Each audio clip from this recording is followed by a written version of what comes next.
بسم اللہ الرحمن الرحیم. جناب رسول پاک صلی اللہ علیہ وسلم کا ارشاد گرامی ہے، یسروا ولا تعسروا وبشروا ولا تنفروا.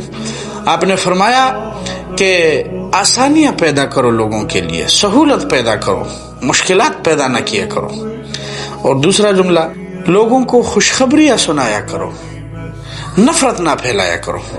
چنانچہ جو پہلا جملہ ہے جس میں آپ علیہ السلام نے فرمایا کہ سہولت لوگوں کے لیے پیدا کرو، اس کا معنی یہ نہیں ہے کہ آپ کسی کے لیے دین کے مقرر کردہ حدود میں کوئی کمی کریں. شریعت میں ظہر کے ٹائم 4 رکعت فرض ہے تو آپ کسی سے کہہ دیں کہ 2 رکعت پڑھ لو.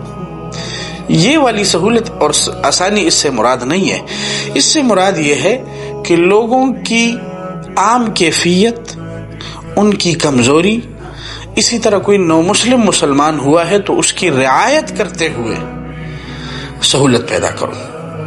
اسی طرح جیسے میں اس کی مثال دیتا ہوں، آج کے زمانے میں کوئی ایسی خاتون آپ کے گھر میں اس کی شادی ہو گئی، آپ کے بھائی کے ساتھ، آپ کے ساتھ، کسی اور کے ساتھ، جو خاتون مزاجاً پردے سے ناشنا ہے، پردے والا رواج نہیں ہے ان کا، تو فوراً ان کے اوپر سختی کرنا، ان کو پردے کی طرف مائل کرنا کہ نہیں جی تم نے کرنا ہی ہے، یہ ہونا ہی ہے، اس کے بغیر گزارا نہیں چلے گا.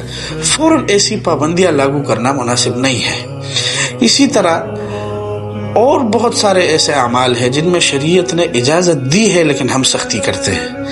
تو ہم نے شریعت کے عمومی مزاج کو سمجھنا. اسی طرح کوئی مسلمان ہوا، نو مسلم ہے، شروع میں اسلام میں آیا ہے تو اس کے لیے ذرا سہولت پیدا کرنا، آرام سے جو بنیادی چیزیں ہیں پہلے ان کو اس پر لانا. اسی طرح کوئی نوجوان دین سے بیزار ہے، نماز کی طرف نہیں آ رہا تو پہلے آپ اس کو فرائض کی طرف لے آئے. سنن اور نوافل آپ بعد میں اس کو ادا کر سکتا ہے، وہ بات شروع میں آپ فرائض کے اوپر اس کو کوشش کریں تاکہ سہولت کے ساتھ، آسانی کے ساتھ وہ دین پر آ سکے. اسی طرح دوسرا جملہ آپ کا ہے بشروا ولا تنفروا، خوشخبری سناؤ، نفرت نہ پھیلایا کرو.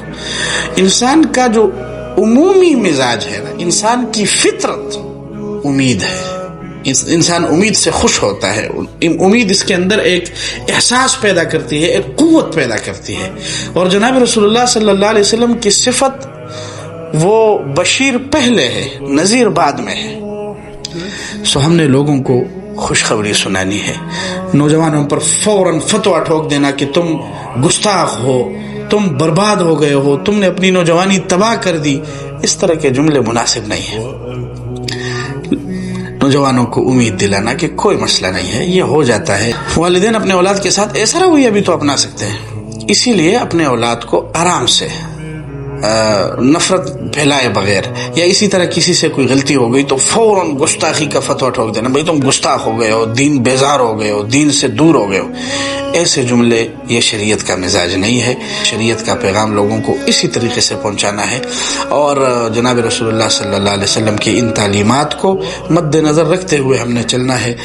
ہوتا یہ ہے کہ ہمارا اپنا کوئی کام ہوتا ہے، ہمارا اپنا کوئی عمل ہوتا ہے اور ہم بدنام دین کو کر دیتے ہیں. تو ہم نے اپنے اعمال کے ذریعے دین کو بدنام نہیں کرنا.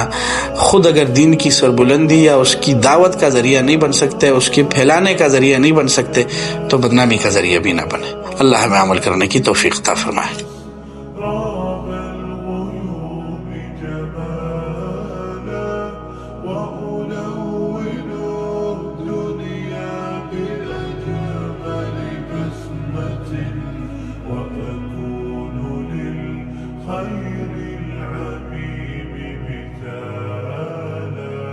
فأكون بالقيم العظيمة جدولا نسقي الحياة محبة وفعالا.